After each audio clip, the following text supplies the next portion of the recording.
Yo, what's good? It's your boy Big Steve, and this is another episode of Go Blue at the Dark. And tonight we're gonna be talking about the game between Michigan versus Michigan State. Our little brothers.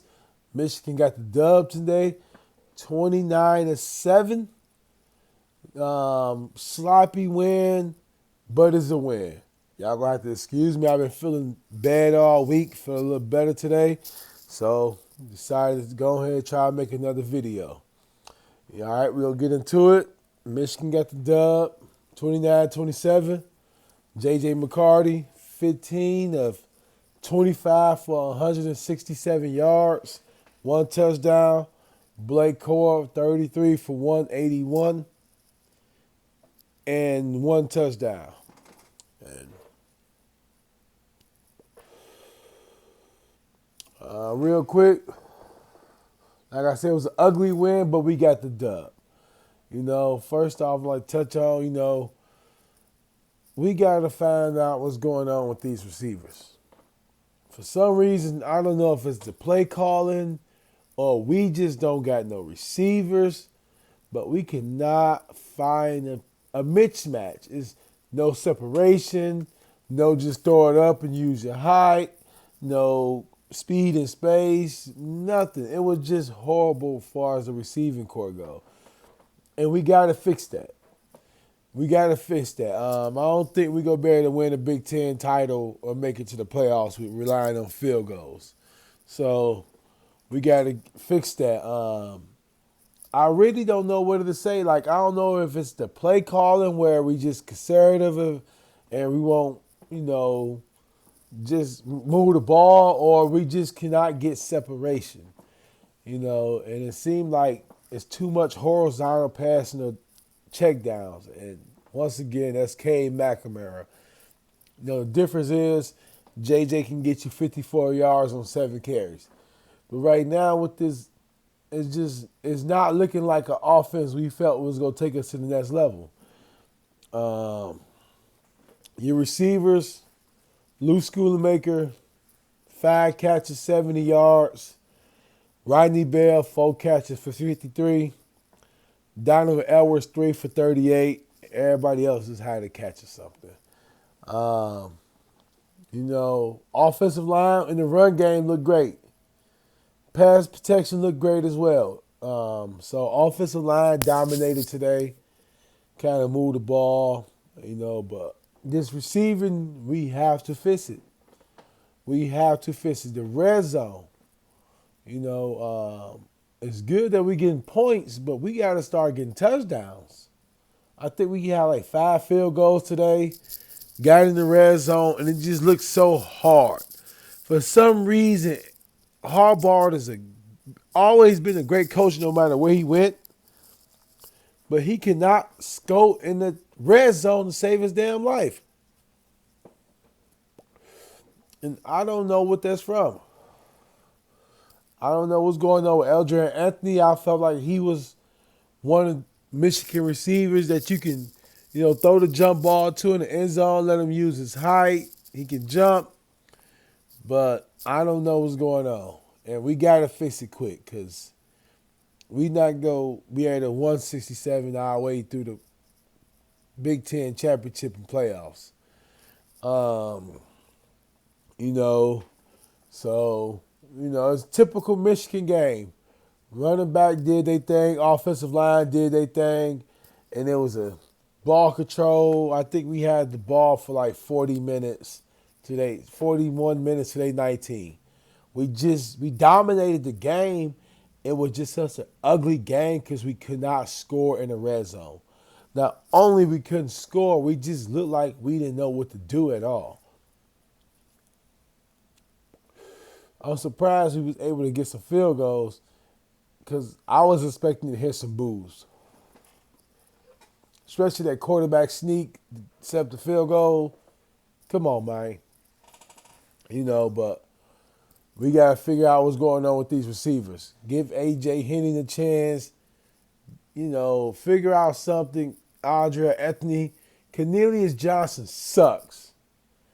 I don't know what we see in him. That fumble to start the game off, offsides on the on the special teams, punt, return, it just seems like he's not progressed in his 4 years. Um, but yeah, so offense, receivers in red zone. We need to fix that. We can't go into the playoffs or the Big Ten championship game expect that we go hand it to Blake Corum. Just he's going to no, it's not going to happen. Um, defense, defense showed up and balled out today. I was kind of nervous at first. I figured that Michigan State was going to do the same thing they try to do every year with us. Just throw it up to their receivers. Throw it up one-on-one to their receivers. That's their offense. They came out with a couple trick plays to start the game off, kind of shot themselves in the foot with that personal foul, and it was just downhill from there. But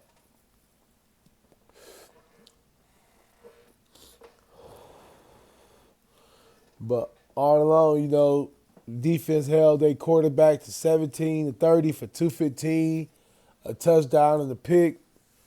The run defense, that run defense sick. We held 7 carries for 22 yards. And Jaden Reed was a second leading rusher with 1 carry for 17 yards. Well, his second leading rusher was Jalen Beggar for 9 carries for 21 yards. But their receivers, Keon Coleman, 5 catches, 155 yards.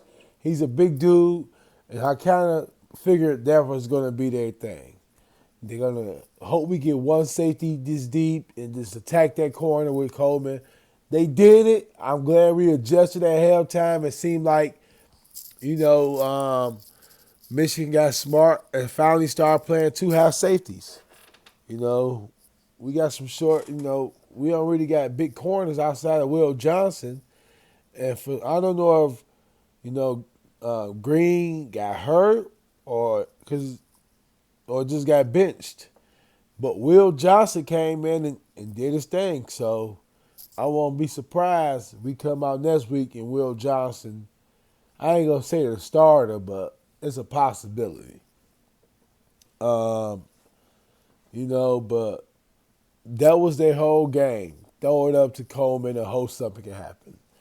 And we kind of adjusted and played a little more 2 high safeties, and it was a different ball game.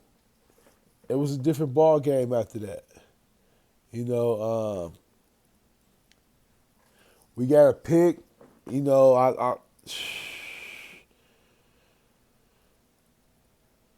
Our secondary, outside of the Green giving up those big catches to Coleman, which like I say is it was just the safety kind of Page. He's a hitter, but covering is not his forte. Leave Ryle Moore back there. Let Ryle Moore, RJ Moat, and Page, bring them up in the box. Keep Ryle Moore. He can cover deep. He got great ball skills. 3 picks this year. After having about 5 years of Don Brown's horrible defensive scheme, to see have a sophomore, a true sophomore safety, show flashes of a good safety. He can cover, he can go deep, and he's not scared to come up and hit. So our secondary did their thing outside of Coleman, he getting 155. Linebackers, same thing. They're not bad. Not enough tackles for loss. Every time you see Junior Colston, it was a tackle, but somebody already was in the play. D-line was already had him, and he's coming in. So like we haven't saw anybody yet to really test our linebackers, and somebody's watching that game. Illinois is not a bad team. Somebody's watching these games saying, "Hey, I think we probably can take advantage of their linebackers because they read too long and they don't really come downhill hitting." Mike Barrett, he's a hitter, but he's not that type of linebacker we can depend on. You know, I think we only had one sack this game. But 2 sacks, I believe. Yeah, we had 2 sacks. Um, Mozzie Smith and Mike Morris got a half a sack, and Brady McGregor got his second of the season. You know, the D line is looking awesome. I like that new D line coach we got. I like seeing a couple of his speeches to the team when he's talking to his group. He's legit. Former Michigan guy, so he's legit. But special teams, Moody was money. All around, we dominated the game. We just can't score there. When you get in the red zone 5 times, you should at least score 3 of those, at least 3 touchdowns. You get to the red zone 5 times, at least 3 touchdowns. We only got 1 touchdown out of that whole situation, I believe. But we 8-0. We 8-0. I'm not gonna lie. I get nervous. I'm 37 years old. My heydays in Michigan was, 03, 04. So my whole adult life has been miserable. We've been losing to Ohio State. Like they said, we haven't beat Michigan State and Ohio State at the same time since 2003. And so we got the team, like this the first year, probably last year as well, but we have the same type of players that Ohio State got.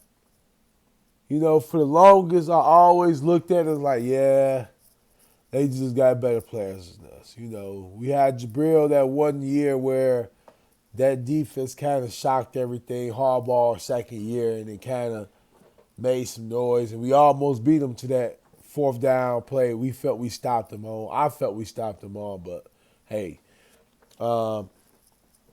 But all in all, man, we got the dub. We need to. We really need to see what's going on with these receivers. I think it's like Cornelius Johnson and Rodney Bell are 2 similar type players. I feel like Aldrich Anthony, Roman Wilson, and A.J. Henny deserve more playing time. They deserve more playing time. They gonna start keying in on Blake Corum, 33 carries. That's a lot of carries.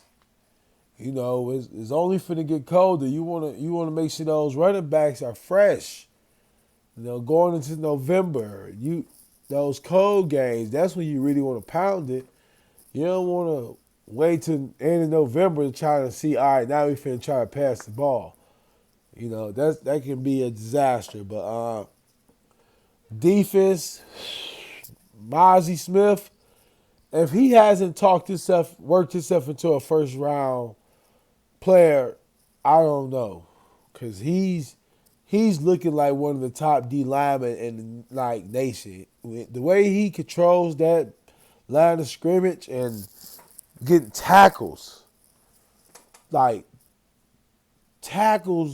almost for loss. We not used to seeing that as a D tackle. Normally we had to depend on our linebackers and sometimes our safeties to come down. Now we can rush with just 4 guys. Now we can just rush with 4 guys and let people cover. We don't got to try to overload the box all the time because we don't got no D lineman that can win one-on-one.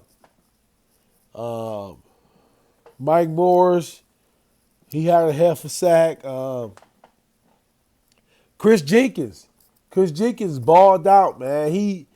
He's a sometime though. He showed flashes of, man, this dude's a beast. And then there's some flashes of like he's not doing enough.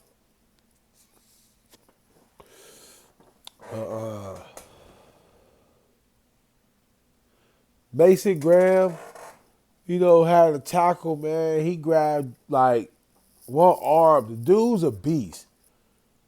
Like this Mason Graham, Darren Moore, Will Johnson, Rod Moore. So like this may be the freshman and sophomore we have on this team. It's scary. It's scary. I think, Trente Jones probably can come back on the offensive line. I think Barnhart probably be a fifth year. But with COVID year, he probably got another extra year. We got some young centers coming. This team could be really dangerous for the next 2 or 3 years set up. But I think what's hurting us is ain't no receivers gonna want to come to Michigan. Every time I watch Texas play, I look at my man's who was committed to us at first, but he's at Texas now. I'm like, man, this dude's a beast. We can really use that. It's like we gotta try so hard. You watch some of these teams, they make it look easy sometimes. Like you watch Tennessee, their receiver is like, man, why can't we have why it seem like Michigan State DBs are trash? Why it seem like they just running with our receivers and there's no separation? Like when I said Rodney Bell and Canedius Johnson are two similar receivers. Kind of bigger, not real strong, thick guys, but good blockers, intermediate routes. Okay, but we need somebody to say, if you're going to put one-on-one on this person, we're going to throw him the ball. Just the same way Michigan State, if you're going to play him one-on-one, we're going to just throw it up to him. We don't care what the play was called, one-on-one over the top, throw it up to him. It was working. The dude had 5 catches for 150 yards. We was 2 fourth downs away from this being a different ball game. So, in the great words of Al Davis, just win, baby. We got the dub, 8-0, on the Rutgers. And real quick, man, I see what happened after the game, man. That's messed up. I want to hear more of what happened. Like, come on, man. We know it's bad blood right now. Don't go in that tunnel by yourself. Don't go in that tunnel by yourself, man. One of them, I don't know if it was Andrea Anthony. I know he's from East Lansing. He probably thought since he's from East Lansing, he got the green light to go either talk to somebody. Like, they heated right now. Stay away. Now it's going to put more pressure on this tunnel crap we don't need to be discussing. We need to see what happened, man. It was not a good look. It wasn't a good look for football, and it was even worse look for Michigan State because now I don't see Mel Tinker lasting one more year. I believe the same thing happened with Mel Tucker, Jim Harbaugh tried to do. The LSU job came open, and Michigan State gave him the whole program. Here go $100 million. I know you 2-0 against Michigan. You ain't do nothing else. Here you go. Don't leave. I think Harbaugh tried to do the same thing with NILs and everything. Well, I'm going to leave. And so it's not a good look, man. Whoever it was, I heard it was the freshman. I don't know if he's number 1, 2, but we got 2 number 1s, but that's not a good look, man. He said, dude, nose probably broke. You got helmets on, man, and it's 10 of y'all on one dude who's not cool, man. But we got to be more smarter than that, man. I hope that was the end of it, but 8-0, on the Rutgers, stay focused. Let's fix these receivers, man. Let's not let that hold us back. Let's fix these receivers and go blue.